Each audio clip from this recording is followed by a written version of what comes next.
Salam untuk kita semuanya, berjumpa lagi dengan saya di channel Aritela Tutorial, tempat kita untuk berbagi informasi seputar informasi pendidikan dan informasi guru serta informasi honorer dan informasi lain yang relevan. Pertemuan kali ini saya menyapa seluruh Bapak Ibu honorer yang selalu setia melaksanakan kegiatan pelayanan publik di instansi pemerintah pusat dan daerah. Saya yakin Bapak Ibu honorer selalu semangat dan selalu dalam keadaan sehat walafiat. Ada satu informasi penting yang perlu saya sarankan kepada seluruh Bapak Ibu honorer yang kemungkinan gagal memenuhi syarat untuk jadi aparatur sipil negara di tahun 2023 tahun ini. Nah, Bapak Ibu terkait dengan hal ini tentunya sebagaimana harapan Bapak Ibu honorer yaitu ingin meraih impiannya menjadi aparatur sipil negara, baik menjadi PNS demikian juga dengan P3K. Nah, apabila gagal Bapak Ibu, ada solusi yang disampaikan oleh Menpan RB dan BKN. Nah, kira-kira apa solusi yang disampaikan oleh BKN dan Menpan RB apabila Bapak Ibu honorer gagal meraih impian menjadi ASN di tahun 2023 tahun ini?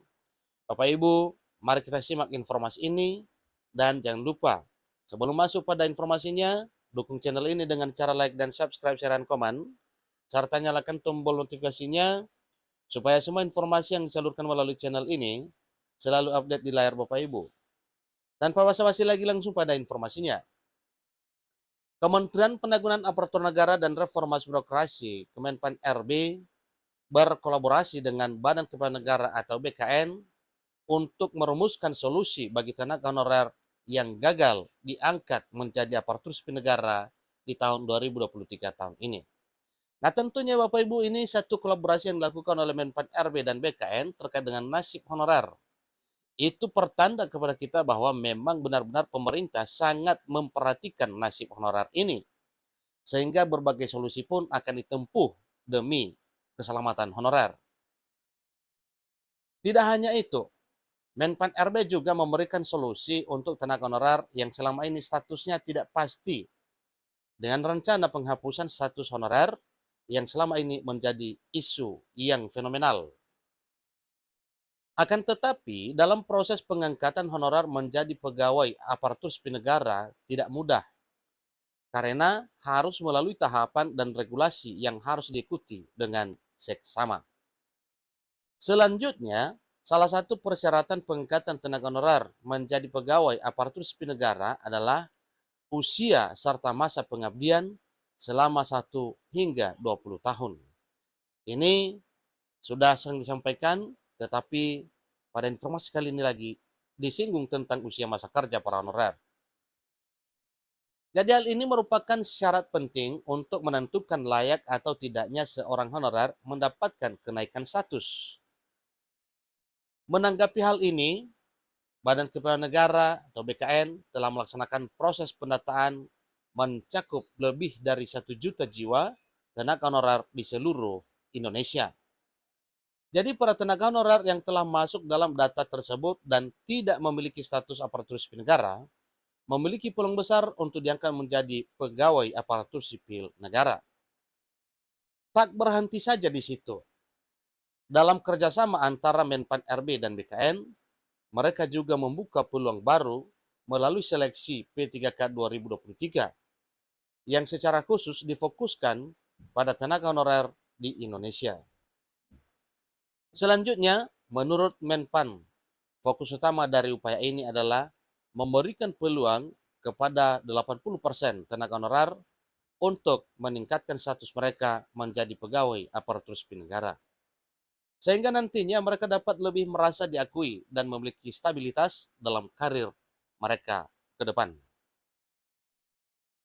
Dewan Perwakilan Rakyat Republik Indonesia melalui politisi PDIP, Junimar Girsang, turut menegaskan bahwa tenaga honorer akan diangkat menjadi aparatur sipil negara. Junimar selaku Wakil Ketua Komisi 2 DPR RI juga mengatakan bahwa seluruh tenaga honorer akan diangkat menjadi P3K tanpa ada pengecualian dan pengangkatan atau peralihan tenaga honorer menjadi P3K ini harus sudah terrealisasi paling lama 28 November 2023 tahun ini. Itu ketegasan dari Wakil Ketua Komisi 2 DPR RI Junimar Girsang. Kemudian solusi yang ditawarkan Menpan RB Abdul Azhar Anas adalah pengangkatan ASN per time bagi para tenaga honorer jika tidak diangkat menjadi ASN P3K. Lalu Gus Pardigaus selaku anggota Komisi 2 DPR RI menanggapi tentang solusi Menpan RB tentang ASN per time atau P3K per time ini, terlebih sistem gaji yang masih seringkali bingung. Fakta menariknya adalah aparatur sipil negara atau ASN merupakan pilar utama dalam menjalankan roda pemerintahan di Indonesia. Akan tetapi ada kelompok ASN yang baru yaitu P3K per time. Jadi adapun pengertian dari sistem ini ya, ini individu yang membagi waktunya antara pekerjaan di sektor pemerintahan dan sektor swasta atau berwirausaha. Itulah nantinya P3K per time itu. P3K per time diharapkan menjadi solusi inovatif yang menggabungkan kewajiban sebagai pelayan publik dengan peluang di luarnya. Namun di sisi lain, P3K per time dapat memberikan banyak manfaat, maka harus ada aturan yang jelas dan disiplin yang tinggi. Selain itu juga mereka harus menghindari konflik kepentingan dan memastikan bahwa pekerjaan pemerintah tetap menjadi prioritas utama.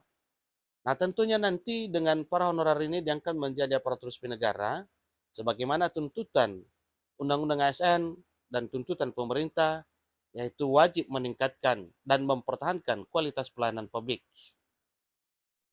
Dengan adanya P3K per time diharapkan akan menjadi semangat adaptasi dan fleksibilitas dalam pelayanan publik. Kemudian jika harus mengembangkan konsep ini, Indonesia dapat memanfaatkan sumber daya ASN lebih efisien dan membuka peluang bagi individu untuk berkontribusi pada pembangunan negara sambil menjalani berbagai potensi lainnya.